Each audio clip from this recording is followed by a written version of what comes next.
Sir Ken Robinson, mudando paradigmas. Todo país do mundo nesse momento está reformando a educação pública. Há duas razões para isso. A primeira é econômica. As pessoas estão tentando resolver como nós educaremos nossos filhos para assumirem seus lugares nas economias do século XXI. Como fazemos isso? Já que nem sequer podemos antecipar como a economia vai estar no final da próxima semana, como a recente crise demonstrou. Como fazemos isso?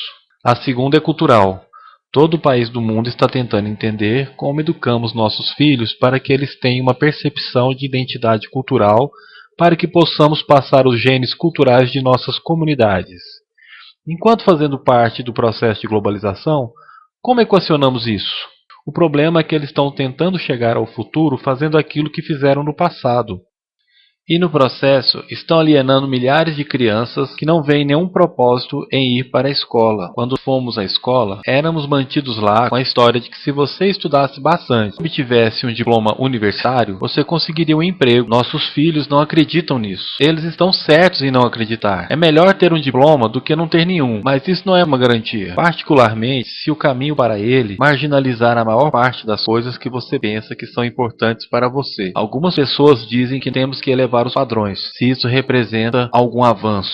Sabe, claro que devemos elevá-los. Por que baixaríamos? Você sabe, eu ainda não encontrei nenhum doido que me persuadisse a baixar os padrões. Mas elevá-los? É claro que devemos elevá-los. O problema é que o sistema educacional atual foi desenhado e pensado e estruturado para uma época diferente. Ele foi concebido na cultura intelectual do iluminismo e na circunstância econômica da Revolução Industrial. Antes da metade do século XIX, não havia sistemas de educação pública.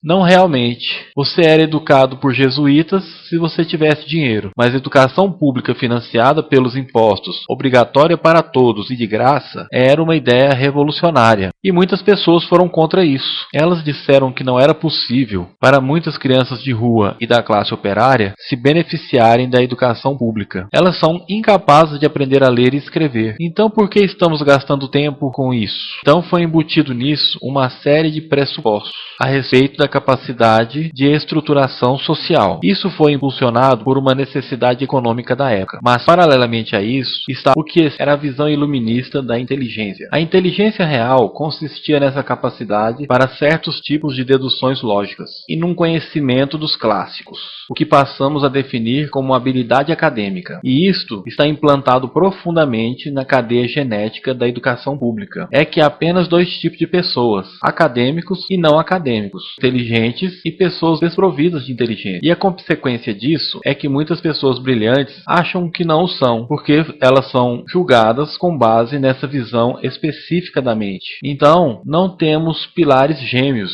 econômico e intelectual. A minha visão é que esse modelo trouxe o caos para a vida de muitas pessoas. Tem sido ótimo para alguns. Há pessoas que se beneficiaram enormemente, mas a maioria das pessoas não. Elas, ao invés, sofreram isso. Isto é a epidemia moderna e é tão inapropriada como fictícia. Isto é a praga do TDAH. Este é um mapa da incidência do TDAH nos Estados Unidos, ou prescrições médicas para TDAH. Não me interprete mal, eu não quero dizer que não há tal coisa como transtorno do déficit de atenção. Eu não estou qualificado para dizer que não existe tal coisa. Eu sei que uma grande parte dos psicólogos e pediatras acreditam que exista tal coisa, mas ainda é um assunto em discussão. O que eu sei como fato é que não é uma epidemia. Essas crianças estão sendo medicadas com a mesma frequência em que retiramos nossas amígdalas, e pelos mesmos motivos caprichosos e pela mesma razão. Modismo médico. As nossas crianças estão vivendo o período mais intensamente estimulante da história da Terra. Elas estão sendo cercadas por informação e dividindo sua atenção entre várias plataformas, computadores, iPhones e publicidade de centenas de canais de TV. E nós as estamos penalizando por se distraírem. De quê? Coisas chatas. Na escola, na maioria das vezes. Parece-me não ser totalmente uma coincidência que a incidência de TDAH tenha aumentado paralelamente ao crescimento da padronização dos testes. Estas crianças estão sendo medicadas com Ritalina e Adderall e todos os tipos de coisas, drogas geralmente bastante perigosas para ajudá-las a se concentrarem e se acalmarem. Mas de acordo com isto, o TDAH aumenta à medida que você cruza o país em direção ao leste. As pessoas começam a perder o interesse em Oklahoma.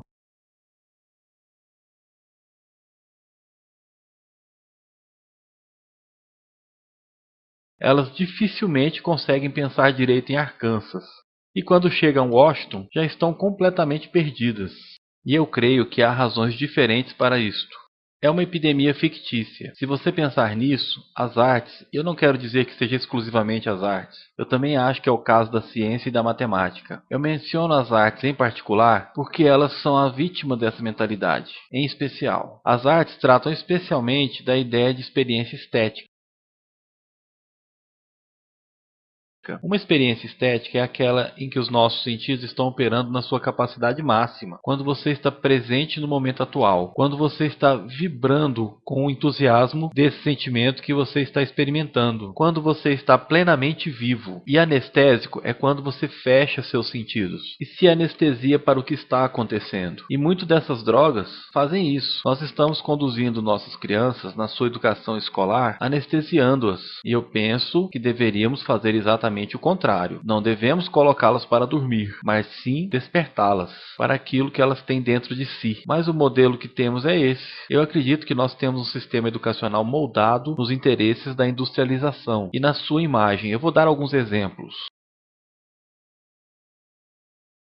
Escolas ainda são organizadas como fábricas, com sinais tocando, diferentes instalações, especializadas em diferentes matérias. Ainda educamos nossas crianças por grupos, as colocamos no sistema por faixa etária. Por que fazemos isso? Porque há essa suposição de que a coisa mais importante que as crianças têm em comum é a idade. É quase como se a coisa mais importante sobre elas fosse a sua data de fabricação. Eu conheço crianças que são muito melhores do que outras crianças da mesma idade em diferentes matérias, ou em diferentes horas do dia, ou melhores em grupos menores do que em grupos maiores, ou às vezes elas querem ficar sozinhas. Se você está interessado no modelo de aprendizado, você não começa por essa mentalidade de linha de produção. Isto é essencialmente sobre normatização, é cada vez mais a respeito disso. Quando você olha o crescimento dos testes padronizados e de currículo escolares padronizado, eu acredito que devemos ir exatamente em direção oposta. Há um excelente estudo feito recentemente sobre o pensamento divergente, publicado há 2 anos. Pensamento divergente não é a mesma coisa que criatividade. Eu defino criatividade como o processo de ter ideias originais que têm valor. Pensamento divergente não é sinônimo, mas é uma capacidade essencial para a criatividade. É a habilidade de enxergar muitas respostas possíveis para uma pergunta, muitas formas possíveis de interpretar uma pergunta. Pensar, como Edward de Bono definiu publicamente, de lateralmente. Pensar não é apenas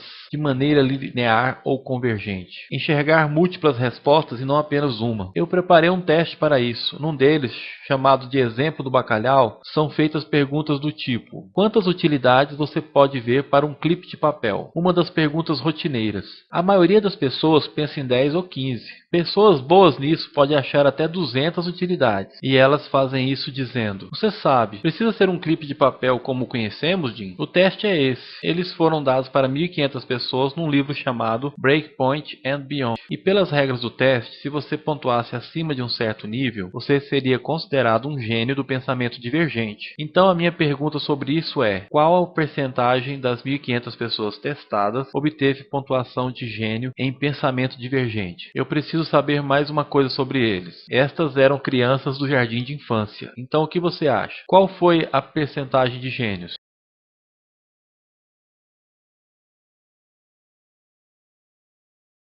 80? 80? Ok. 98%. Agora, a questão aqui é que este foi um estudo longitudinal. Então, 5 anos mais tarde, eles retestaram as mesmas crianças, com idades de 8 a 10. O que você acha? 50%? Eles retestaram novamente 5 anos mais tarde, idade de 13 a 15. Você percebe um modismo vindo por aí. Agora, isto nos conta uma história interessante, porque você poderia imaginar que eles estariam indo em outra direção, não é verdade? Você começa não sendo muito bom, mas melhora com a idade. Mas isso mostra duas coisas.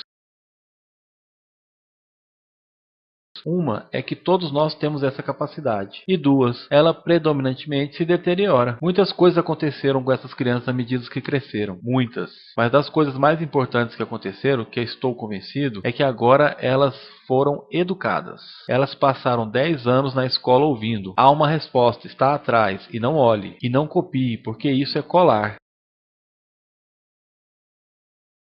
Fora da escola, isso é chamado de colaboração, mas não dentro das escolas. Isso não é porque os professores quisessem que fosse desse jeito. É simplesmente porque acontece dessa maneira. É porque está na cadeia genética da educação. Nós temos que pensar de forma diferente a respeito da capacidade humana. Temos que romper com a concepção antiga de acadêmico e não acadêmico, abstrato, teorético, vocacional, e vê-la pelo que ela realmente é, um mito. Em segundo lugar, temos que reconhecer que o melhor aprendizado acontece em grupos. Colaboração é a matéria do crescimento. Se atomizarmos as pessoas separando e julgando-as separadamente, nós criamos uma espécie de barreira natural de aprendizado. E em terceiro lugar, isto é crucialmente sobre a cultura de nossas instituições, os hábitos das instituições e os habitats que elas ocupam.